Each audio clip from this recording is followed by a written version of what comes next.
Welcome to the Sober Edge podcast, inspiration for alcohol-free living. I'm your host, Terry Patterson, functional nutritionist and This Naked Mind senior coach. The Sober Edge is a place to explore the infinite possibilities on the other side of drinking. In a culture soaked in booze, discover the wonder and joy of taking a different path. Meet real people living lives of purpose and passion, learn the truth behind the alcohol myths, and get ready to be motivated, inspired, and astounded by what is possible with the Sober Edge. Well, hey, everyone. It's Terry back with another edition of the Sober Edge podcast. And I want to welcome you to my first ever podcast on your holiday survival plan. And beyond surviving, I really believe that we can thrive through the holidays. So today, I want to share with you a guide that I have created called Navigating Your Holidays. And it's divided into a few sections. I hope you will reach out and grab it. I'm going to link it in the show notes. It's got some great tips. And as I was looking at this guide that I created about a year ago, I realized I hadn't done a podcast on this very subject. And so today, I want to bring to you the audio version of some of what's in this guide. I'm not going to cover everything because I want you to grab the guide and have it at your fingertips. But I wanted to focus on a few things that come up as we are enmeshed in this holiday season. And I recognize that we might all be in different places. This might be your first ever alcohol-free holiday season. It might be that you have a few days under your belt, and with the holidays looming, you're considering hitting pause and waiting until January to start your alcohol-free journey or continue your alcohol-free journey. Or you might be alcohol-free for a while, but in a new place. Perhaps one of life's transitions has hit you and maybe hit you hard. It might be a holiday season that's filled with grieving. It might be a holiday season with other elements of loss, such as some of your adult children maybe aren't coming home for the holidays. Perhaps you've got an empty nest now and you're not sure what the holiday season is going to look like. Maybe you're having to let go of some of those traditions you used to have because you've moved into a smaller home, or some of your loved ones aren't going to be able to visit this year. And so there are layers to surviving and thriving in the holiday season. And when alcohol has been part of our past, when drinking and over drinking has been a way that we have managed to just get through the holidays, it stands to reason that our brain goes back to, well, I might as well have a drink, or this will be easier with a drink, or a drink seems like a great idea. And so I want to share with you a few of my favorites from my holiday guide and beyond of what surviving and navigating the holidays can mean for each of us.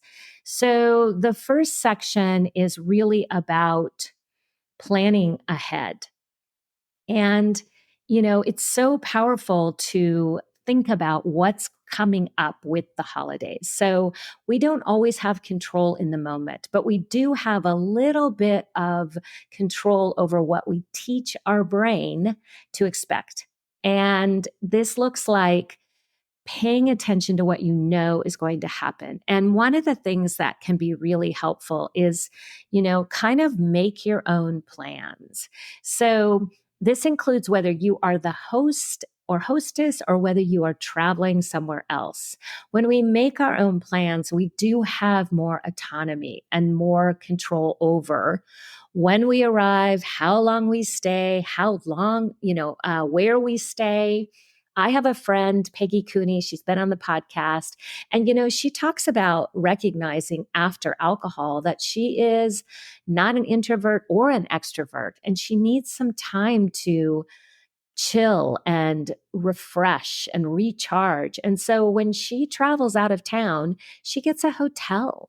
And so I want to give you permission to maybe not stay with those boozy relatives who tend to day drink or start with a Bloody Mary and end with a nightcap. That was my family for a long time.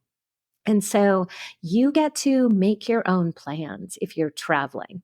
And if you're staying home, you get to choose when people arrive, how long they stay, if you issue an overnight invitation, if you stock alcohol in the house. Like there are so many ways that we can, explore what's coming up for us when we make our plans. And so if you are fretting or noticing some anxiety around a certain activity, I think in my extended family, we used to travel for Thanksgiving. And one of the things that would always happen is we had this very boozy cooking session together. And, when I was first alcohol free, that would have brought me a lot of anxiety. And so if you're noticing something and you're dreading it, that's a clue to ask, oh, is this a place where I need to shift these plans just a little bit? So again, grab the holiday guide because there are some more ideas about planning ahead. And then I really want to talk about this escape hatch. So, when we're with our family, we sometimes can feel trapped. And you might feel trapped because there's so few of you, or you might feel trapped because you're going to be in a situation where someone you don't see very often kind of pushes all your buttons. And so, explore ahead of time what might be coming up for you when you think about the family you're going to see and the past patterns. And again, where your brain might be saying, this sounds hard or this sounds awful. And so, one of the things that I have in the guide around family is the escape hatch. And so it's really important that if you feel things start to deteriorate and you're noticing that maybe some cravings are coming up or you're feeling triggered by a certain dynamic, having an escape hatch can be just what you need. And anything from a sudden tummy distress to a wardrobe malfunction can come in handy. And you can take yourself out of the situation until you feel on more solid ground. And this is really powerful because sometimes we try to just push through. And so I want to invite you to give yourself permission to consider if things start to feel really challenging and there is, this sense of overwhelm that there's pressure to drink or you don't see a way out or the questions that are coming up about drinking or not drinking are starting to pile up, then allow yourself to just check out for a while. And what do we do when we check out? Well, there's a couple of things that could be really helpful.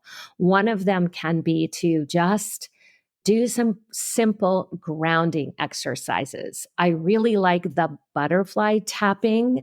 I'll see if I can put this in the show notes, kind of link to what it is. But basically, you just make a butterfly with your fingers fluttering out in front of you, your palms towards your body, place them on your chest, and do some light tapping.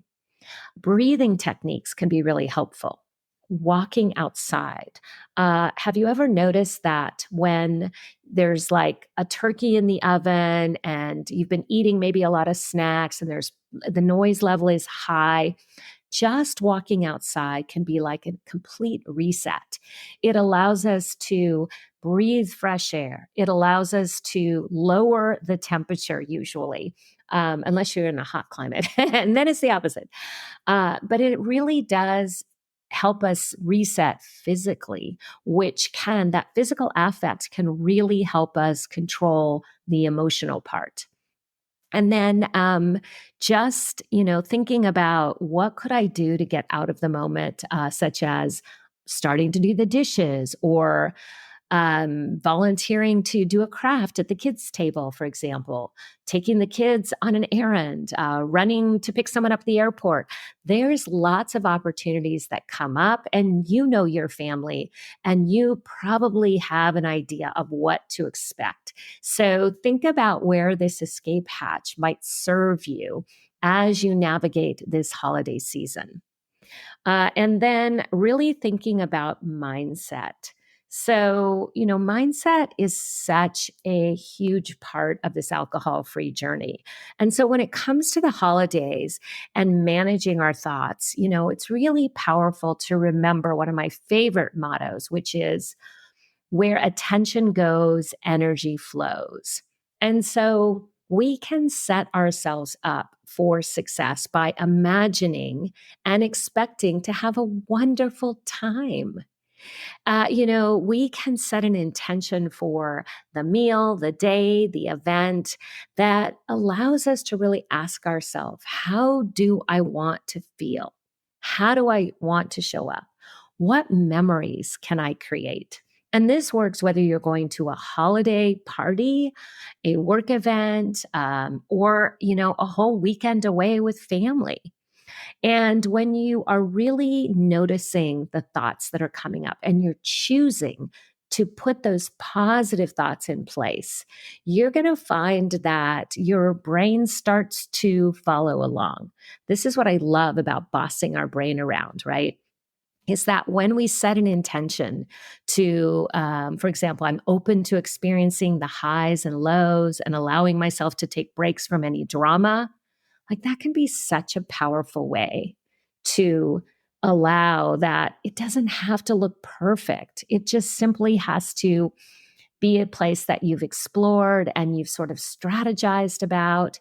And this goes a long way toward making each of these holiday events not only more manageable, but fun and enjoyable and filled with delight. Whatever you might need in the moment, your thoughts are going to really set the stage. So if we think about it, when we're planning ahead, that's a way of training our brain what to expect. Don't forget that our brain wants to prove itself right. And sometimes when we're in this place of expecting it to be hard, or just getting into that future tripping where we're worrying about, well, what if, sometimes our brain wants to prove itself right. And so it just goes right into that pattern that we've been thinking about, which is everything's hard. I might as well drink. So we can also do the opposite. We can let our brain prove itself right that we are going to feel relaxed, capable. We're going to feel energized. We're going to feel enjoyment, wonder, awe, delight, pleasure, all of those things when it comes to these holiday events.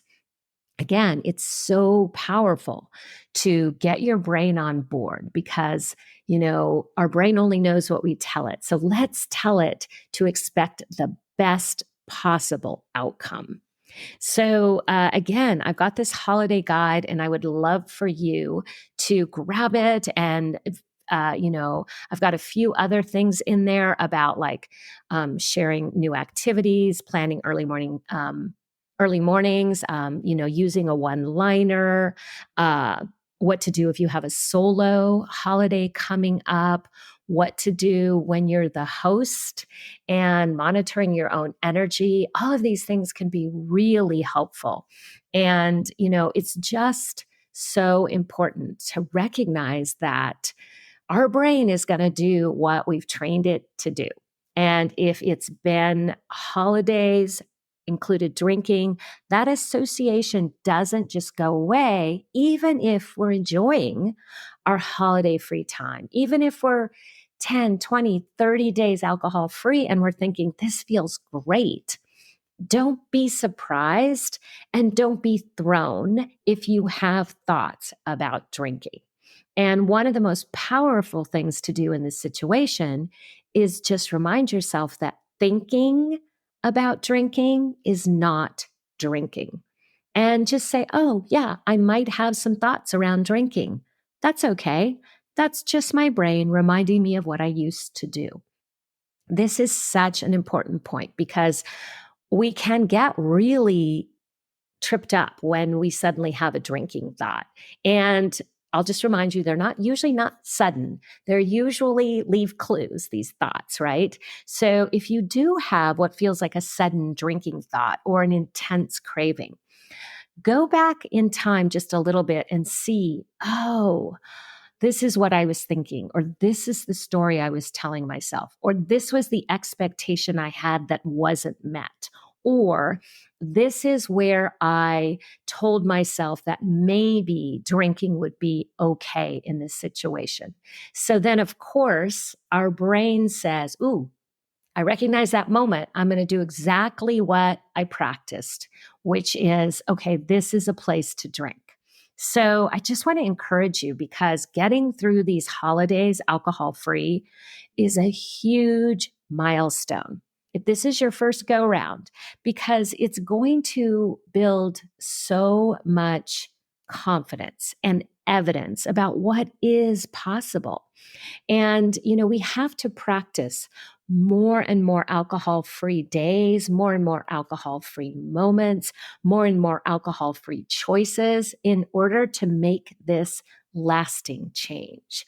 I was working with a client this week, and, he's doing so amazing when it comes to living alcohol free.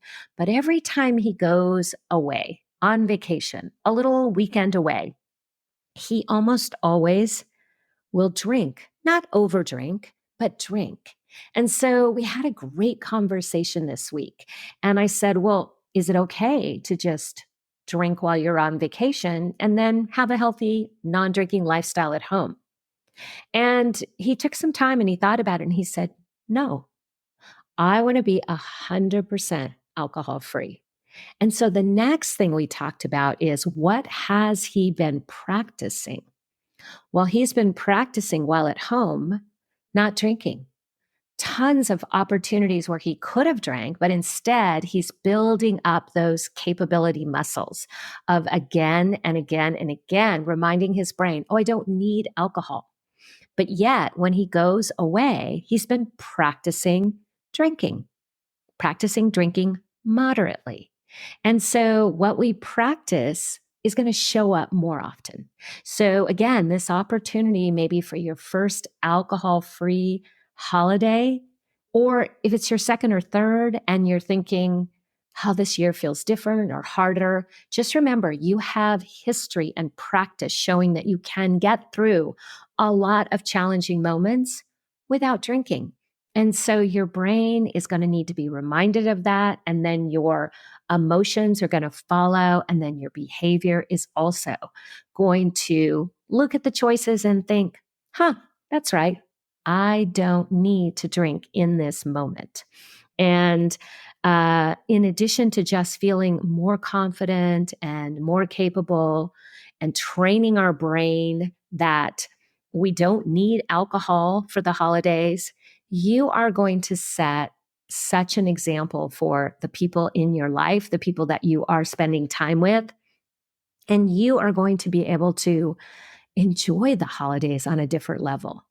When we take out that excess cortisol and adrenaline that alcohol creates, when we're sleeping better, when we're not crabby and hungover, the holidays just everything gets a little easier, a little brighter, a little more enjoyable.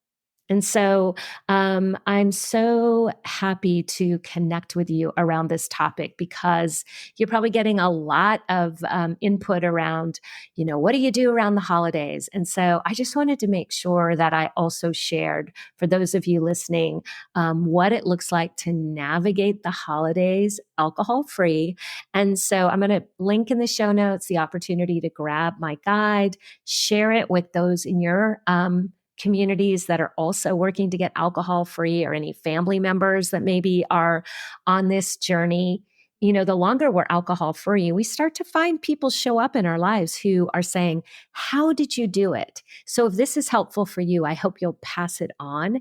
And I am cheering you on from here. I am want you to borrow my belief until you build more of your own belief, because I know that you absolutely can get through this holiday season without drinking.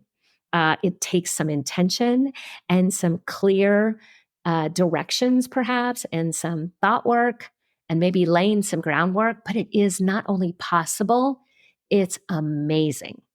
And pretty soon it'll start to feel easy, because again, when we don't have the bad effects of alcohol, being alcohol free wow, we just start to see like, oh, this momentum that feels easier, it's building on itself. So I am just excited for, let's see, today. This episode is going to drop in fairly early December. So hopefully this will give you a lot of opportunity to check out the guide, put some strategies in place, and make this your best alcohol-free holiday season ever. All right. I will catch up with you next week. Have a wonderful week between now and then. Hey, I want to thank you for tuning in and listening to The Sober Edge. This is a place to have important conversations and a safe place to question everything you thought you knew about drinking. If you're looking for your sober edge, I invite you to connect with me at thesobernutritionist.com, where you can grab my free resource, 5 Healthy Reasons to Take a Break. And I would be grateful if you would take a moment to rate and review this podcast so together we can reach more people who are looking for their sober edge.